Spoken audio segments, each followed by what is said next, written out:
There's only two types of insurance companies in the world. There are stock companies and mutual companies.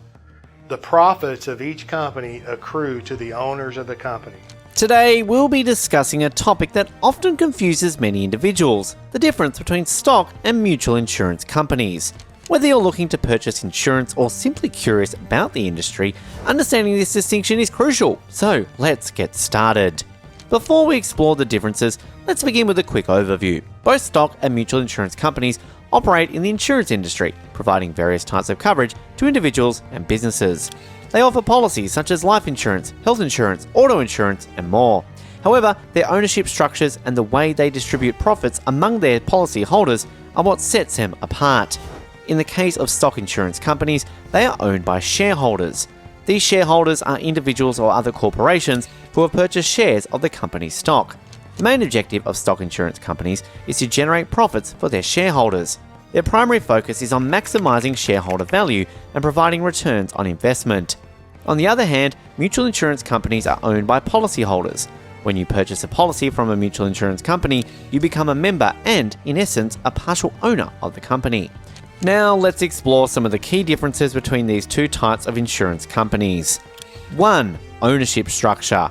One of the primary distinctions between stock and mutual insurance companies is their ownership structure. Stock insurance companies have shareholders who invest in the company by purchasing shares of its stock. Shareholders have the right to vote on key company decisions and elect the board of directors. Shareholders of stock insurance companies have the right to vote on important company matters, such as the election of the board of directors or major policy changes. The voting power is typically proportional to the number of shares they hold. The board of directors, elected by the shareholders, is responsible for making strategic decisions and overseeing the company's operations. In contrast, mutual insurance companies are owned by their policyholders. As a policyholder, you have the right to vote on important matters affecting the company's operations and elect its board of directors. The focus of mutual insurance companies is not solely on generating profits for external shareholders, but rather on providing insurance coverage to their policyholders at a reasonable cost. 2. Profit distribution. Another significant difference lies in how profits are distributed between stock and mutual insurance companies. Stock insurance companies aim to generate profits for their shareholders. When these companies make profits, they distribute dividends to their shareholders based on the number of shares they own. In stock insurance companies, profits are primarily distributed to shareholders in the form of dividends. These dividends are typically paid out proportionally to the number of shares owned by each shareholder. The amount of dividends received depends on the company's financial performance and the board of directors' decisions. Shareholders who invest in stock insurance companies are primarily seeking a return on their investment. They expect to earn dividends and see an increase in the value of their shares over time. These profits can be reinvested or used for personal financial goals. In the case of mutual insurance companies, any surplus or profits generated are not distributed to external shareholders. Instead, they are reinvested into the company or used to provide additional benefits to policyholders. This reinvestment helps to strengthen the company's financial position and may result in lower premiums or enhanced policy features for the policyholders. Mutual insurance companies often use a surplus to strengthen their financial position, enhance policyholder benefits, or invest in the growth of the company. These reinvestments may lead to lower premiums for policyholders, improved policy features, or expanded coverage options. 3. Policyholder benefits. When it comes to policyholder benefits, mutual insurance companies often have some advantages. Since mutual companies are owned by their policyholders, the focus is primarily on serving the best interests of those policyholders. They aim to provide affordable insurance coverage and deliver superior customer service. Additionally, mutual insurance companies are known for their emphasis on delivering superior customer service. Since policyholders are also owners of the company, there is a vested interest in ensuring a positive customer experience. Mutual companies strive to provide personalized support, efficient claims processing, and responsive communication to policyholders. One potential advantage of being a policyholder in a mutual insurance company is the opportunity to receive dividends. When a mutual company generates profits or experiences a surplus, it has the flexibility to distribute these funds to policyholders in the form of dividends. However, it's important to note that dividends are not guaranteed and can vary from year to year. Stock insurance companies often invest in cutting-edge technology and digital platforms to enhance customer experiences. This investment allows policyholders to conveniently manage their policies online, access real-time information, and file claims digitally. These technological advancements streamline processes and improve the overall policyholder experience. Stock insurance companies typically have robust financial resources and strong credit ratings. 4. Governance.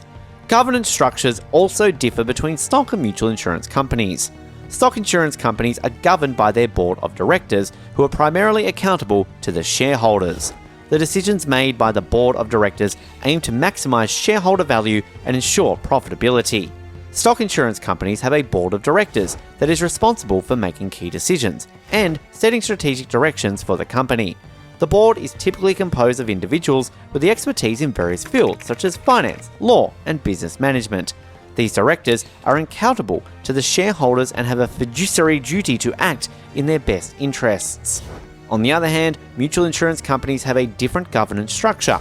The policyholders of a mutual company collectively own the company and have a say in its governance. They elect a board of directors from among themselves to represent their interests and make decisions on their behalf. In the case of mutual insurance companies, the board of directors is elected by the policyholders. They are responsible for making decisions that prioritize the best interests of the policyholders. This governance structure helps to align the company's operations with the needs of its policyholders. 5. Conversion. It's worth mentioning that some mutual insurance companies may choose to convert to stock insurance companies. This process is known as demutualization and involves transforming a mutual company into a stock company. Demutualization often occurs when a mutual company wants to access additional capital or respond to changing market conditions. Demutualization occurs when a mutual insurance company decides to change its ownership structure and become a stock company. This process involves converting the mutual company's ownership from policyholder ownership to shareholder ownership. Policyholders who were previously owners of the mutual company become shareholders in the new stock company. This may result in a loss of control over company decisions, as policyholders' influence may be diluted by other external shareholders. During the demutualization process, policyholders of the mutual company may receive shares in the newly formed stock company. However, it's important to carefully evaluate the potential impact of demutualization on policyholder benefits, such as changes in dividends, control over company decisions, or policy terms and conditions. In conclusion, the distinction between stock and mutual insurance companies lies in their ownership structure, profit distribution, policyholder benefits, and governance. Stock insurance companies are owned by shareholders and focus on generating profits for those shareholders. Mutual insurance companies, on the other hand, are owned by policyholders and prioritize providing affordable coverage and benefits to their policyholders. Whether you opt for a stock or mutual insurance company, remember to thoroughly research the company's reputation, financial stability, and policy offerings. That's all for today's video. We hope this explanation clarified the difference between stock and mutual insurance companies for you. If you found this video helpful, please give it a thumbs up and subscribe to our channel for more informative content on insurance and personal finance. Thanks for watching, and we'll see you in the next video.